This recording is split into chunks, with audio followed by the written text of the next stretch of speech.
마음, 그게 어디 마음대로 되던가요? 마음대로 되지 않는 마음 이야기, 설기문의 마음 세상입니다. 이제 두 번째 이야기를 시작합니다. 안녕하세요, 설기문입니다. 이번 시간을 시작하면서 때마침 마음에 관한 좋은 시한수가 있기에 여러분께 소개시켜드리려고 준비했습니다. 여러분들도 함께 감상을 해보시기를 바랍니다. 자, 이 시를 통해서 마음이 얼마나 소중하고 중요한 것인지를 깨달을 수 있을 것 같습니다. 여러분, 미국의 유명한 철학자이면서 사상가이며 특히 자연주의로 대표될 만한 그런 분, 혹시 누군지 아실까요? 또는 누가 생각날까요? 특히 도시 문명을 벗어나서 산속에서 전원 생활을 하면서 명상과 사색을 하면서 생활을 했던, 그러면서 시도 쓰고 수필도 썼던 그런 분, 유명한 분 있죠. 예, 맞습니다. 헨리 도로우라는 분입니다. 제가 이분의 시 한 수를 낭송할 테니 들어보시고 그 의미를 음미해 보시면 좋겠습니다.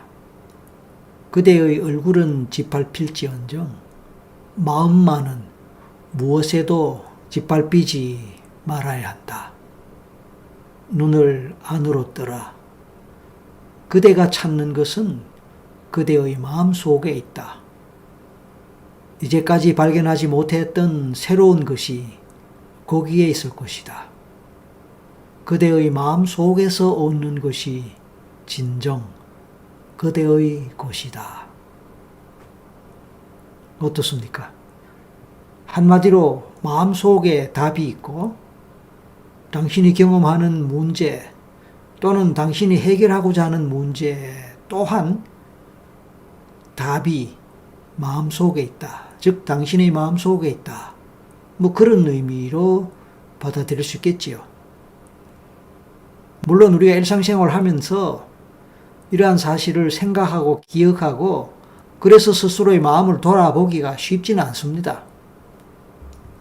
그것은 마치 우리가 우리 자신에 대해서 내가 내 자신에 대해서 제대로 알기가 정말 어렵기에 소크라테스가 너 자신을 알아라 라고 말했듯이 아마도 포로 또한 그랬을 것 같습니다. 내 마음속에 답이 있다는 사실을 우리가 안다면 이런 시가 안 나오겠죠? 우리가 일상생활 속에서 생활 속에 흐득이다 보면은 삶에 찌들리다 보면은 주변 상황, 다른 사람, 환경을 탓하고 원망하기 바쁘지 또 다른 곳에서 답을 찾기가 바쁘지 내 속에서 내 마음 속에서 답을 찾고자 하는 그런 노력 또 그런 시도 생각할 겨를도 없고 또 그렇게 할 여유가 없지요. 또 설사 여유가 있다 하더라도 제대로 찾지를 못하지요. 그래서 소크라테스도 너 자신을 알아라. 포로도 너 마음 속에 당신 마음 속에 그대의 마음 속에 답이 있다 라고 했고 불교에서도 일체 유심조라고 했는데 이 모두는 다 평범한 말 아닙니까? 어떻게 보면 뻔한 말 아닙니까? 당연한 말 아닙니까? 진리는 단순한 데 있다라고 하듯이 정말 단순하고 뻔할 수도 있는데 그럼에도 불구하고 우리가 그렇게 안 된다는 것이 또 현실이죠. 맞습니다. 그래서 여러분들도 제 말씀에 귀를 기울이는 것이 아닐까 싶습니다. 아무튼 이제 이 시를 통해서 다시 한번 마음에 대해서 생각해보고 마음에 좀 더 관심을 갖고 마음을 가꾸는 일에 좀 더 마음을 썼으면 좋겠습니다. 자, 이런 일이 있었습니다. 여러분, 아라비아의 로렌스라는 영화를 아십니까? 잘 모르실 거예요. 어느 정도 나이가 되는 분, 어느 정도 연세가 되시는 분들은 혹시 기억하거나 보신 분이 계시겠지만 웬만하면 잘 모르실 것입니다. 왜냐하면 이 영화는 오래전에 개봉된 영화이기 때문입니다. 하지만 제법 유명한 영화이고 또 어쩌면 많은 분들이 이 영화를 보셨을 것입니다. 이 영화는 로렌스라는 영국 첩보장교가 아라비아 사막지대에서 활약하는 일종의 전쟁 영화, 제1차 세계대전을 배경으로 한 영화인데요. 로렌스라는 영국 첩보장교가 아랍의 나라들과 힘을 모아서 또 그 사람들과의 동맹관계 속에서 전쟁을 하는 그런 상황이고, 그래서 사막 장면이 많이 나오게 됩니다. 제목 자체가 알려주듯이 아라비아 반도 또 그쪽 지역의 넓은 뜨거운 사막, 이것이 무대가 되지요. 그런데 사실 이 영화는 실존 인물인 로렌스라는 사람의 생애를 기초로 한 1962년 영국 영화입니다. 그러니까 실존 인물인 로렌스가 아라비아 사막을 무대로 맹활약하는 그런 영화라는 뜻이죠. 로렌스는 아라비아에 정통한 군인이고 중위입니다. 그는 영국 군인이지만 아라비아의 상황 파악을 위해 파견됩니다. 제가 오늘 이 영화를 굳이 소개하고자 하는 이유는 그 영화의 내용이나 줄거리에 초점을 두고자 하는 것이 아닙니다. 그것보다는 이 영화와 관련한 좀 더 재미있는 일화가 있기에 그것에 대해서 소개하고자 합니다. 이 영화가 상영된 미국에서의 일입니다. 한여름에 에어컨이 아주 빵빵하게 잘 돌아가는 극장 상황에서 이 영화가 끝이 났을 때 매점에서 말입니다. 차가운 음료수들이 동이 났다는 것입니다. 보통 영화가 끝이 나면은 관객들이 매점에 가서 간식 같은 거 사 먹지 않습니까? 그런데 날씨가 덥고 이렇게 하면은 차가운 음료수 같은 것도 많이 사 먹잖아요. 물론 날씨가 춥고 하면은 또 더운 음료수도 사 먹지만요. 그런데 실제로 영화관 실내에는 정말로 에어컨이 빵빵하게 잘 돌아가서 전혀 덥지가 않았거든요. 그런데도 매점에 음료수들이, 그것도 차가운 음료수들이 모두 다 팔려 나갔다는 것입니다. 왜 그랬을까요? 재밌는 현상입니다. 이것은 실화입니다. 이 현상을 어떻게 해석해야 할까요? 제가 겪은 건 아닙니다. 다만 이러한 내용이 책에 나와 있기에 제가 여러분께 소개시켜 드리는 겁니다. 우리나라에서는 그렇지가 않은데 미국에서는요, 정말 에어컨이 잘 돌아갑니다. 저도 미국에서 공부했었지만 그때마다 저는 추워서 혼이 났어요. 왜냐하면 워낙 에어컨을 세게 돌리기 때문에 저는 또 추위를 잘 탄단 말이에요. 그래서 한여름인데도 긴 재킷이나 이런 긴 옷을 항상 갖고 다녔습니다. 아무튼 그런 상황에서도 어째서 관객들은 매점으로 몰려가서 차가운 음료를 다 사서 마셨을까요? 여기서 우리는 한 가지 중요한 사실을 알 수 있습니다. 객관적으로는 영화관 안이 시원하거나 차가웠습니다. 하지만 영화의 장면이나 내용은 어떠합니까? 열사의 사막입니다. 뜨거운 사막지대를 배경으로 하는 영화가 계속 펼쳐지고 그 장면이 계속 눈으로 보이고 있었습니다. 그러니까 관객들은 비록 시원하거나 차가운 에어컨 바람을 쐬지만 영화에 몰입하는 동안에는 주인공이나 등장인물과 같이 뜨거운 사막에 함께 있는 듯한 그런 느낌을 느낄 수 있었던 것입니다. 우리는 맛있는 음식을 생각만 해도 입에 침이 돌고 또 침을 삼키기도 하지요. 또 내가 두려워하거나 싫어하는 대상을 생각할 때 나도 모르게 인상이 써지고 표정이 일그러집니다. 그리고 가슴이 답답하고 또 심지어 심장이 두근거리기도 할 수 있습니다. 자, 여러분은 어떤 음식을 좋아하세요? 어떤 음식을 잘 드시고 특히 좋아하세요? 혹시 오늘 우리 외식하자 할 때 제일 먼저 어느 음식이 먼저 생각나고 그거 먹으러 가자라는 말을 하는 편입니까? 또 뷔페 식당을 간다면 제일 먼저 어느 음식 코너로 발길이 옮겨질까요? 지금 제가 이렇게 이야기할 때 여러분들은 음식이 상상되고 음식의 맛 같은 거, 냄새 같은 거 혹시 느껴집니까? 그래서 혹시 입에 침이 도는 느낌도 있나요? 저도 지금 잠깐 침을 삼켰습니다. 그렇게 말하는 동안에 저도 마음에서 그런 생각이, 그런 마음이 떠올랐고, 그러다 보니까 저도 그 기분을 따라가다 보니까 입에 침이 돌았다. 뭐 그런 얘기죠.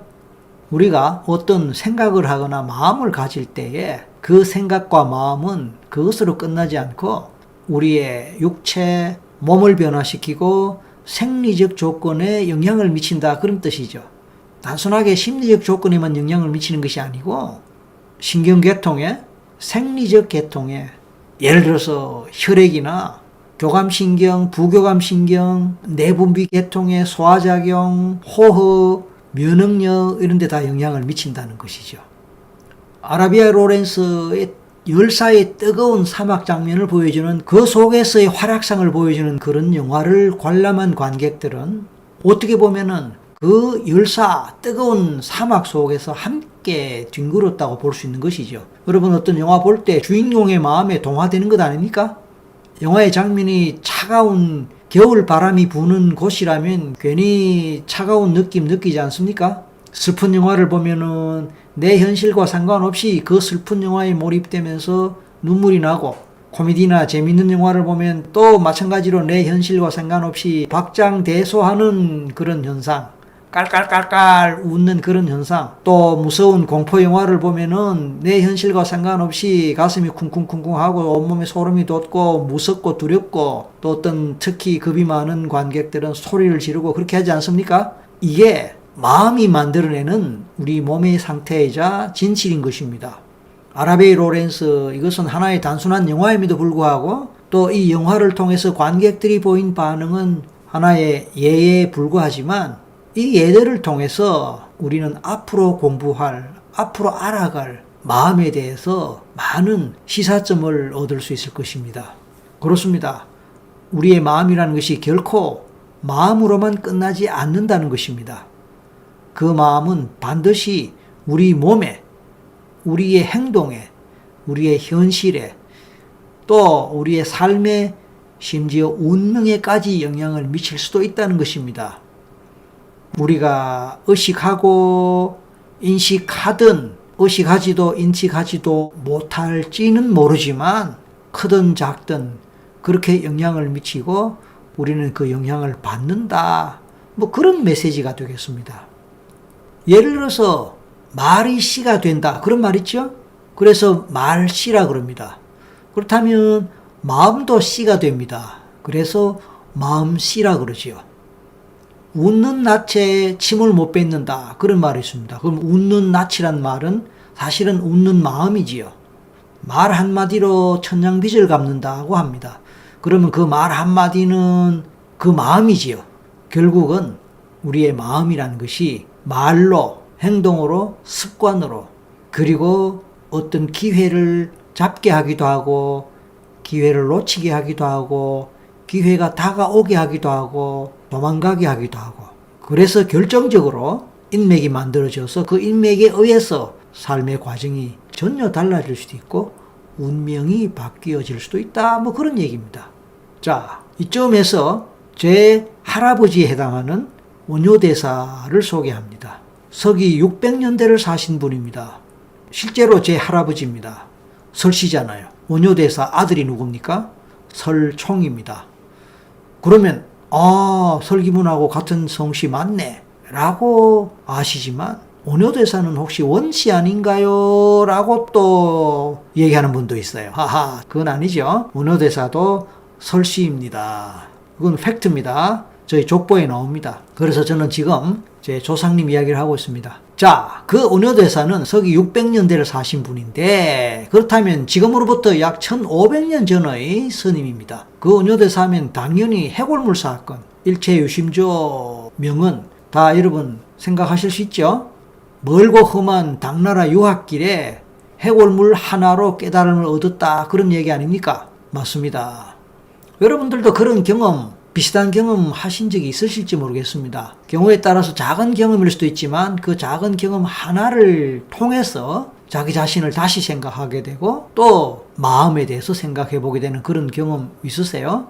10년을 준비한 유학길이라면 굉장히 대단한 거죠. 그 옛날 그 시절에 경주에서 중국까지 가는 길이 얼마나 먼 길입니까? 과거에 평택 지역에서 아마 배를 타고 바다 건너 중국으로 갔었나 봅니다. 그래서 평택 항이 또 유명하지 않습니까? 아무튼 그곳에서 일이지만 그 전날 밤에 그렇게 달콤하게 마셨던 물을 다음날 아침에 봤을 때 해골물이더라. 얼마나 충격을 받았겠습니까? 여러분 혹시 배가 고파서 냉장고를 보니까 빵이 있던데 그 빵을 맛있게 먹었다. 출출하던 차에 우유가 있기에 우유를 또 마셨다. 맛있게 잘 먹었어요. 그럴 때 어떻게 보다 보니까 유효기간이 지났고 빵에 곰팡이가 있는 것 같아요. 그래서 깜짝 놀라서 어이쿠야 이제 배탈 나겠구나 하면서 당황했던 적 있으세요? 그리고 정말 구토도 나오는 것 같고 속이 뒤틀리는 것 같은 그런 느낌, 또 실제로 그렇게 구토하고 배가 아팠던 적 있으세요? 아마 예민한 분은 그렇게 했을 것 같아요. 그런데 나중에 알고 보니까 잘못 봐서 날짜를 잘못 봤고 그게 곰팡이가 아니고 뭐가 다른 게 묻은 것이 곰팡이로 잘못 보였던 것, 그것을 나중에 알고 아우 속상해 뭐 이런 적 있으세요? 살다 보면 그와 유사한 경험들 들어있을 거예요. 뭘 잘못 알고 잘못 보고 잘못 듣고 오해해서 큰 실수를 한 적도 있고 할 뻔한 적도 있고, 그렇죠? 네, 우리가 착각을 할 수 있습니다. 그리고 착각을 하게 되면은 그 착각한 그것이 팩트가 아님에도 불구하고 그 착각한 것에 따라서 화도 나고 슬퍼서 눈물도 흘리고 심지어 목숨까지 버리는 경우도 있단 말입니다. 입시철이 되면요, 극단적 선택을 하는 사람이 가끔 나옵니다. 학생도 그렇고 일반 성인들도 무슨 승진시험에, 무슨 자격시험에, 아니면 오랫동안 준비했던 취직시험에 떨어지고 실패해서 극단적 선택을 하게 됩니다. 그런데 알고 봤더니 잘못 본 거예요. 아니면 합격자 발표에서 오류가 있어갖고 실제로는 합격인데 불합격으로 처리돼서 통보가 됐고 며칠 후에 그것이 바로 정정될 수 있었는데 이 사람은 그 사실을 모르고 극단적 선택을 해버리는 경우도 있고 하려고 준비하고 있다가 구사일생으로 살아나는 경우도 있고 그런 경우 있죠. 네, 우리의 현실이라는 그것하고 실제로 내가 마음속에서 주관적으로 어떻게 받아들이고 어떻게 인식하고 어떻게 생각하느냐 하는 것은 별개의 문제입니다. 원효대사께서 그 일을 겪고 나서 큰 깨달음을 얻으셨죠. 이 마음이라는 것이 이런 거로구나. 그래서 이 마음에 대해서 큰 깨달음을 얻은 그것이 워낙 대단하다고 느꼈기 때문에 더 이상 유학길은 의미가 없다 생각하고 다시 경주로 되돌아갔지요. 이때 우리 원효대사께서는 오도송이라는 개송을 하나 읊었습니다. 한번 들어보실랍니까? 마음이 생하는 까닭에 모든 법이 생기고 마음이 멸하면 감실과 무덤이 다르지 않네. 삼계가 오직 마음이요 모든 현상 또한 아름아리에 있다. 마음밖에 아무것도 없는데 무엇을 달리 구하랴. 자, 어떻습니까? 그런데 앞에서 마음이 멸하면 감실과 무덤이 다르지 않다란 말이 어떤 의미입니까? 마음이 멸한다는 말은 마음이 죽는다 이 말이겠죠? 멸한다는 것이 그냥 파괴되고 망하고 없어지고 이런 의미니까 마음이 죽는다 이 말하고 같을 겁니다. 여기서 감실이라는 것은 종교에서 불교나 유교, 기독교, 천주교 다 마찬가지입니다. 그러니까 불상이나 신주 또는 성체, 그리스도의 성체를 모시는 그런 특별한 공간인데요. 이거는 생활 공간이 아니잖아요. 그러니까 일반 사람들은 쉽게 들어가기 어려운 곳으로 알고 있습니다. 그러니까 성스러운 곳이다 이런 뜻이죠. 그러니까 거기서 우리가 생활하고 뭐 이런 게 아니기 때문에 굉장히 엄숙하고 어둡고 뭐 그렇습니다. 그러니까 어떻게 보면 감실과 무덤이 다르지 않다라는 표현을 썼습니다. 아무튼 원효대사가 그렇게 읊은 그 내용을 보더라도 그만큼 마음의 깨달음이나 마음에서의 우리가 무엇을 얻고 무엇을 보고 무엇을 제대로 깨우치느냐 하는 것이 중요하다는 것입니다. 우리나라에서만 이런 게 아니죠. 서양에도 이와 비슷한 예가 나옵니다. 에픽테투스라는 그리스 시대의 스토아 철학자가 있습니다. 이분이 그런 말을 했습니다. 사람은 사물 때문에 괴로워하는 것이 아니라 사물에 대한 생각 때문에 괴로워하는 것이다. 이 말은 약 2000년 전쯤에, 그러니까 우리 원효대사보다 한 500~600년 이전에 서양의 대표적인 철학자에 해당하는 에픽테투스라는 분이 읊었던 거예요. 그러니까 동서양을 막론하고 마음에 관해서는 비슷한 생각을 했나 봅니다. 자, 여기서 빵이 정말 썩었나 안 썩었나, 정말 해골물이냐 아니냐, 정말 사막에 있느냐 없느냐, 그것이 바로 아까 앞에서 말했던 사물이고 객관적 현실이죠. 그러나 그것과 상관없이 그것에 대한 나의 마음, 그것과 관련된 나의 마음, 나의 감정, 나의 느낌, 기분, 이러한 것이 우리에게 영향을 미친다. 우리 몸에 영향을 미치고 우리의 삶에 영향을 미친다. 그런 얘기입니다. 제 강의를 들으시는 여러분들은 충분히 제 얘기에 공감하실 거라고 생각됩니다. 그런데 이제 이런 마음과 관련해서 생각을 해보면 다시 이렇게 말할 수 있습니다. 이 마음이 결국은 몸과 마음의 병도 만들고 이 마음이 우리 모든 것들을 결정지을 수 있다라는 겁니다. 이제 이와 관련한 얘기들은 다음 3번째 시간에 계속해서 말씀드리도록 하겠습니다. 2번째 이야기는 여기까지입니다. 감사합니다.